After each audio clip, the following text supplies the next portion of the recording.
All right, if you guys didn't know, the Sega Mini 2 has kind of reached to a lot of consumers' hands by now for this by the time of this recording, and of course we had a couple of episodes talking about our opinions on it, Mm-hmm. talking about our hopes and dreams and how all those hopes and dreams did not make the list of the Sega Mini 2. 99% of them. But at the last of that video, we talked about who's getting it. I was not getting it due to they did not have the required games that I personally wanted.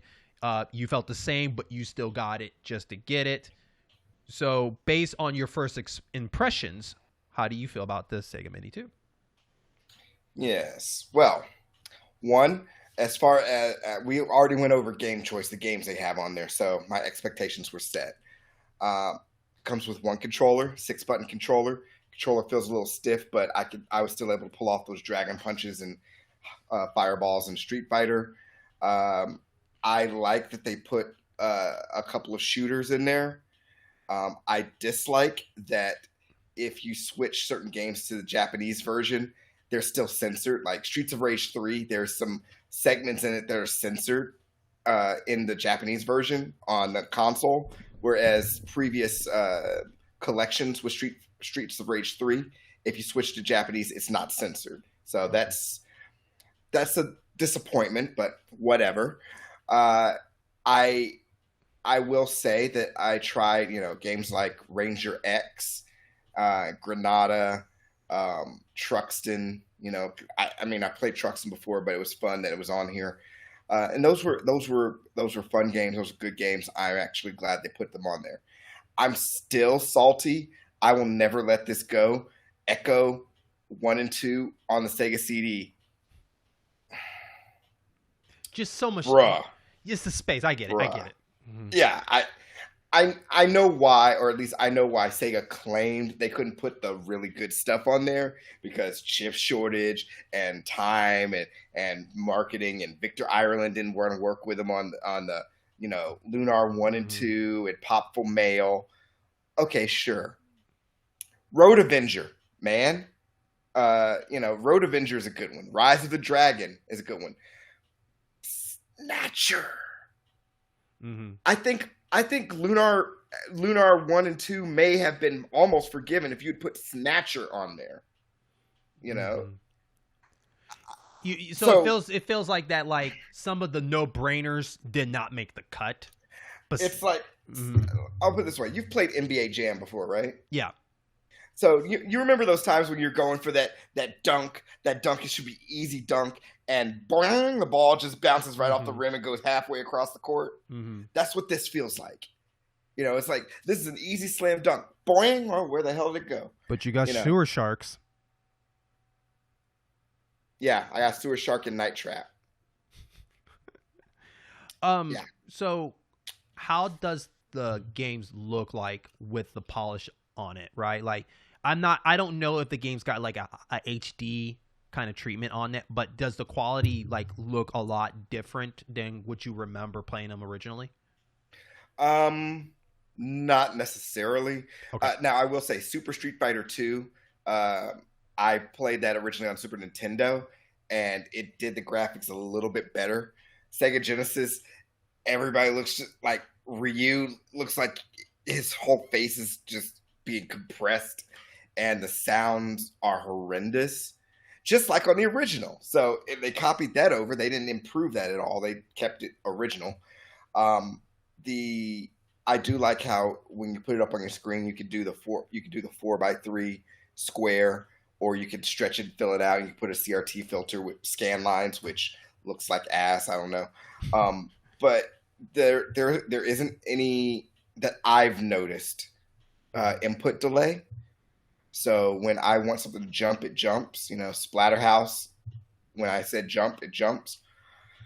But um, if you're talking about games that I remember fondly through rose tinted glasses, then I see them again. It's like, oof, that would probably be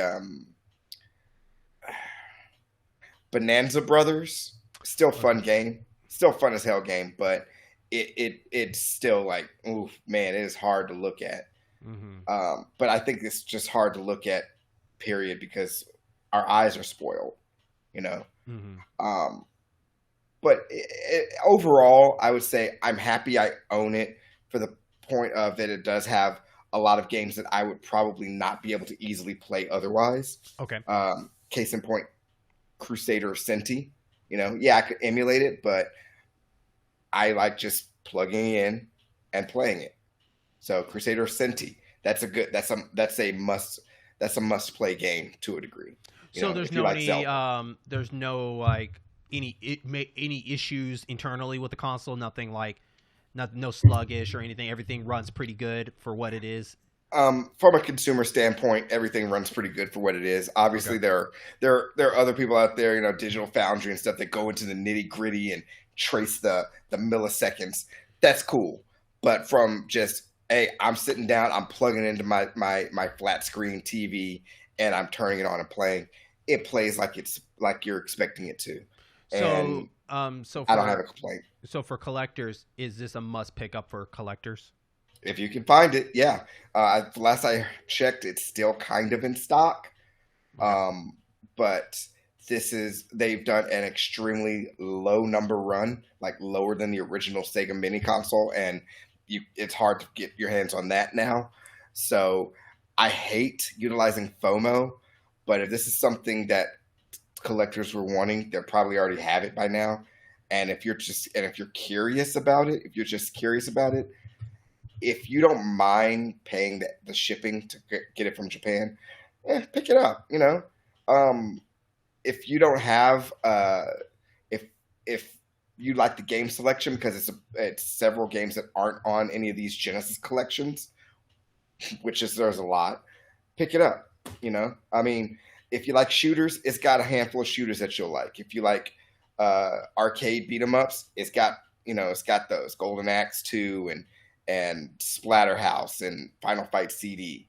It's got Rolling Thunder 2, which man, that's old. That takes me back. It's got a little bit of everything for everyone. It's got virtual racing for the 8 people who want to play that.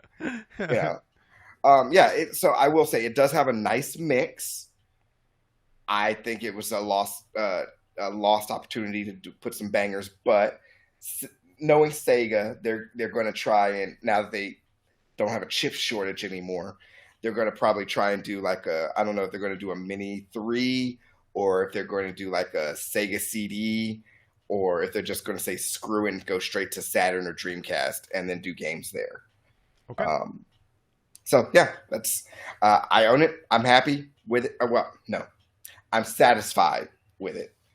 Okay. But I can understand that you didn't want to spend the money on it, Jeremy, because it doesn't have your babies. No, I mean they don't have your babies that I like, because you're more of a hardcore fan of that. But I have those games in a different way, so I'm not like upset. I think that if I didn't have those and I really desperately wanted to play it, I'd be really disappointed. Like, my opportunity of a lifetime is not here on the most simplest, easiest thing, right? And and I think those are more representative of people that got into RPGs and they were like, I want to try a little bit of history. You're not going to get a chance for that. Not the titles that we're expecting. No. Yeah, you're better off finding somebody that has the copies physically or digitally in their own way online to get that to play for yourself, because now it's official, as we know so far, that those games are locked in the past for the time being. Yeah. Oh, and not just that one. That whole selection under working design in general is mostly locked in the past. Yeah. Yeah. What kills me is that, I mean, they're locked in the past, but it's clearly obvious they can bring them up to the future because they did on the Japanese console. Mm-hmm. So yeah.